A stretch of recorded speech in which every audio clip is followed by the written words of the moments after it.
என்னங்க அது இப்படி ஆகி போச்சு. இந்த தமிழக வெற்றி கழக பசங்க பாத்தீங்களா, உங்களை எங்க கொண்டு வந்து நிப்பாட்டிட்டாங்க அப்படிங்கிற மாதிரி ஆயிடுச்சு நம்மளுடைய விளாத்திக்குளம் டிஎம்கே எம்எல்ஏ மார்க்கண்டேயனோட நிலைமை.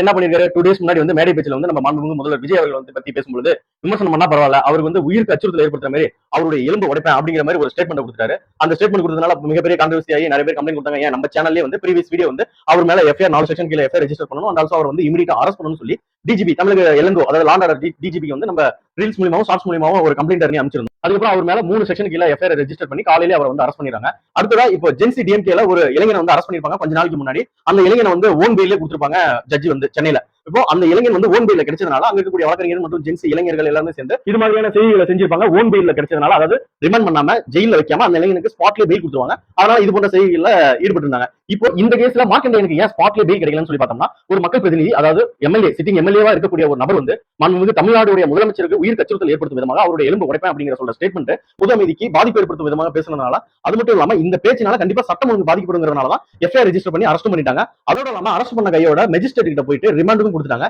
இவரு தப்பு பண்ணதுக்கான, அதாவது இந்த கிரிமினல் ஆக்டிவிட்டியில, இந்த குற்ற நடவடிக்கையில ஈடுபட்டதுக்கான போதுமான முகாந்திரம்னா பிரைமா பேசி இவர் தான் பண்ணதுக்கான ஒரு எவிடன்ஸ் மாதிரியான அந்த வீடியோ இருந்ததுனால கண்டிப்பா இவரை ஜெயில வச்சுதான் ஆகணும்னு 15 டேஸ் அவரை வந்து ரிமாண்ட் பண்ணிட்டாங்க. அதாவது ஜெயில வச்சுட்டாங்க, பாளையங்கோட்டை ஜெயில.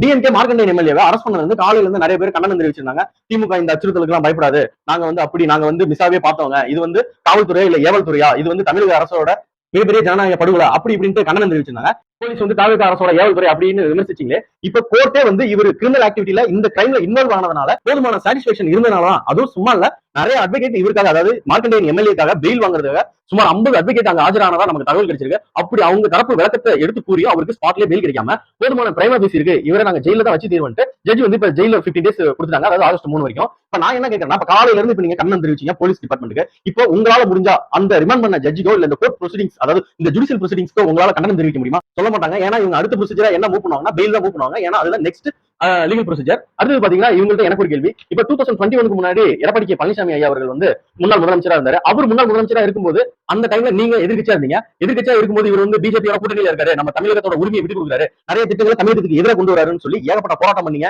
ஏகப்பட்ட விமர்சனம் பண்ணீங்க.